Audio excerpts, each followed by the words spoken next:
Bonjour, dans cette vidéo, je vais vous parler du subjonctif présent. Le mode subjonctif est une forme verbale qui sert à parler des choses ou d'actions d'un point de vue subjectif. Soit parce qu'il s'agit d'actions incertaines, imaginaires, hypothétiques, etc. Soit parce qu'il s'agit d'un ordre ou d'une interdiction. Le mode subjonctif s'oppose au mode indicatif parce que ce dernier est utilisé pour parler des réalités plutôt objectives, si vous voulez, plutôt réelles. Voilà. Le subjonctif est principalement, presque toujours utilisé dans des phrases subordonnées. Nous allons commencer d'abord avec sa formation, et après, une fois que vous l'aurez bien comprise, alors nous allons passer à la deuxième partie, l'utilisation du subjonctif présent.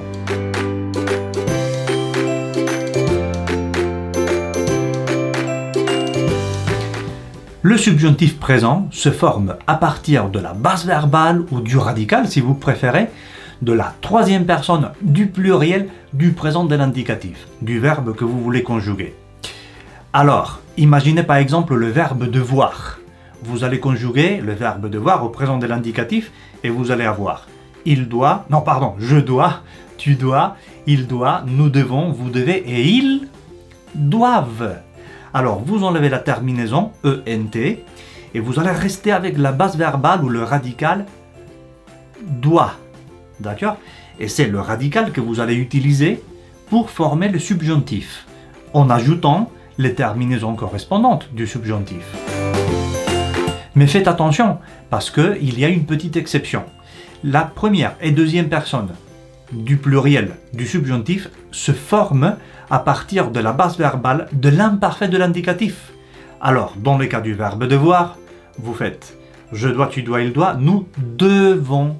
Et alors, c'est à partir de là, vous enlevez la terminaison ONS, et c'est pour ça que vous allez dire que je doive, que tu doives, qu'ils doivent, mais que nous devions, que vous deviez et qu'ils doivent. Voilà.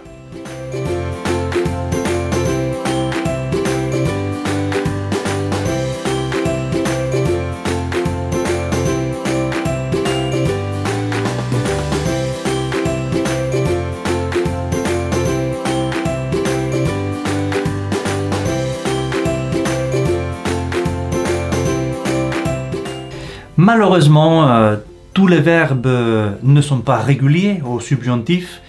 Vous savez que les Français adorent les irrégularités et donc il ne pouvait pas se passer d'ajouter une petite liste de verbes qui sont irréguliers au subjonctif présent. Je vous présente cette liste. Ici, vous pouvez la voir. Il y a par exemple le verbe aller, le verbe être, avoir, faire, savoir, pouvoir, vouloir, valoir et falloir. Voilà. Cette petite liste, il faut la prendre par cœur.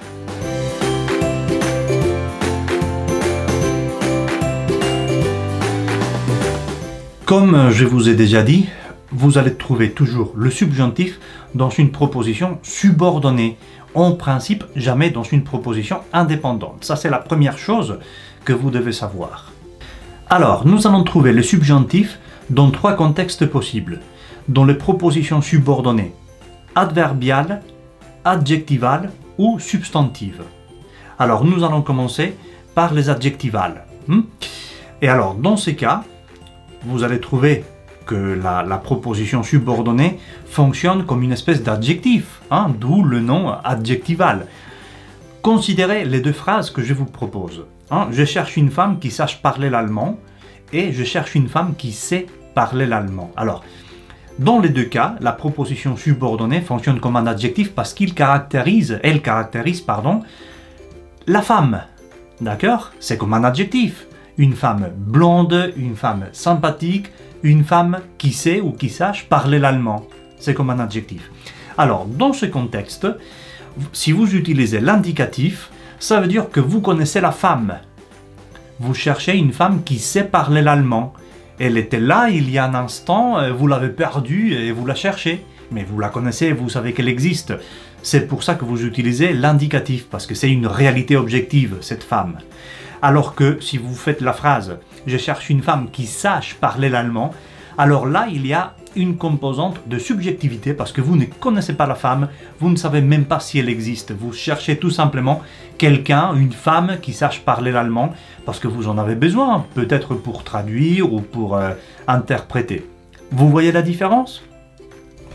Dans les contextes des propositions subordonnées adjectivales, il faut considérer aussi les adjectifs seul, unique, premier et dernier et le superlatif. Parce que après ces éléments, il faut toujours, en français, utiliser le subjonctif. En deuxième lieu, vous avez les propositions subordonnées substantives qui fonctionnent comme un substantif. Voilà. Prenez par exemple la phrase « Elle ordonne que le travail soit fini avant le week-end ». Alors, qu'est-ce qu'elle ordonne? Elle ordonne quelque chose. Et donc, ce quelque chose est un substantif, c'est quelque chose, non? Et alors, il y a toujours, dans ce type de proposition subordonnée, substantive, il y a toujours un verbe introducteur. Elle ordonne quelque chose, ils ont interdit quelque chose. Alors, le choix du verbe introducteur va déterminer, dans ce cas, si la phrase subordonnée, la proposition subordonnée, doit être à l'indicatif ou au subjonctif. Et alors, quels sont les verbes qui exigent l'utilisation du subjonctif? Alors, vous allez, pour commencer, les verbes de volonté, tels que vouloir, désirer, dire, souhaiter, aspirer, etc. Vous avez aussi des verbes qui expriment un sentiment, comme détester, aimer, adorer, apprécier, préférer, etc. Ce sont des verbes qui exigent toujours un subjonctif après. Par exemple, nous détestons qu'on nous mente. Ou les enfants préfèrent qu'on leur fasse, subjonctif, un cadeau. Vous avez aussi l'obligation d'utiliser le subjonctif après des verbes qui expriment une négation, comme douter, contester, nier, refuser, désapprouver, etc. Les verbes impersonnels qui expriment une opinion, comme il est possible que, il est étrange que, il est triste, il est intéressant, il est nécessaire, etc., exigent eux aussi le subjonctif après. Les verbes d'opinion sont un peu particuliers. Si le verbe introducteur d'opinion est conjugué à l'affirmative, alors vous devez conjuguer le verbe de la proposition subordonnée à l'indicatif. Alors que si le verbe d'opinion introducteur est conjugué à la négative ou à l'interrogative, alors le verbe de la proposition subordonnée doit être conjugué au subjonctif. Faites attention, il y a une petite chose qu'il faut considérer. Si le sujet de la proposition principale est le même que celui de la proposition subordonnée, alors dans la subordonnée, vous devez plutôt utiliser un infinitif. Et finalement, je vais vous parler du troisième cas, celui des propositions subordonnées adverbiales, qui fonctionnent comme un adverbe. Et alors, dans ces cas, il faut savoir que ce type de subordonnées sont introduites toujours par une conjonction. Et c'est cette conjonction qui va déterminer le mode du verbe subordonné. En fonction de la conjonction, vous allez devoir conjuguer le verbe à l'indicatif ou au subjonctif. Et il n'y a pas malheureusement de règle. Il faut connaître, il faut étudier chaque conjonction au cas par cas. Il y a certaines conjonctions qui vont exiger l'indicatif, être suivi d'indicatif, et d'autres qui doivent être suivis de subjonctifs. Alors, qu'est-ce que nous allons faire dans cette vidéo? Je ne peux pas vous montrer toutes les conjonctions qu'il y a. Donc, ce que je vais faire, c'est simplement vous en montrer quelques-unes pour que vous vous fassiez un peu une idée. Mais si vous voulez étudier les conjonctions en profondeur, de façon plus exhaustive, alors je vous recommande de regarder les vidéos spécifiques sur la cause, l'expression de la cause, l'expression de la conséquence, etc., où vous allez voir une série beaucoup plus vaste, beaucoup plus complète de différentes conjonctions associées à chaque cas. D'accord? Donc, comme vous pouvez le voir sur la diapositive, je vous propose deux exemples de causes et deux exemples de conséquences. Dans les deux cas, vous voyez qu'il y a des cas où il faut utiliser l'indicatif, comme parce que, et d'autres où il faut utiliser le subjonctif comme ce n'est pas que. Sur cette diapo, je vous propose des exemples de subordonnés de but et de concession. Là, je vous présente des exemples de conditions et de temps, avec, voilà, des phrases à l'indicatif et au subjonctif.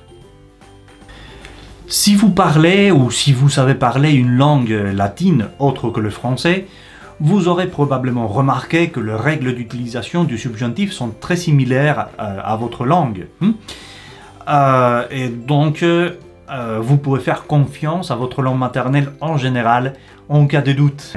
Mais faites attention parce que, idéalement, je vous conseille de regarder la structure dans un dictionnaire, ok, en cas de doute.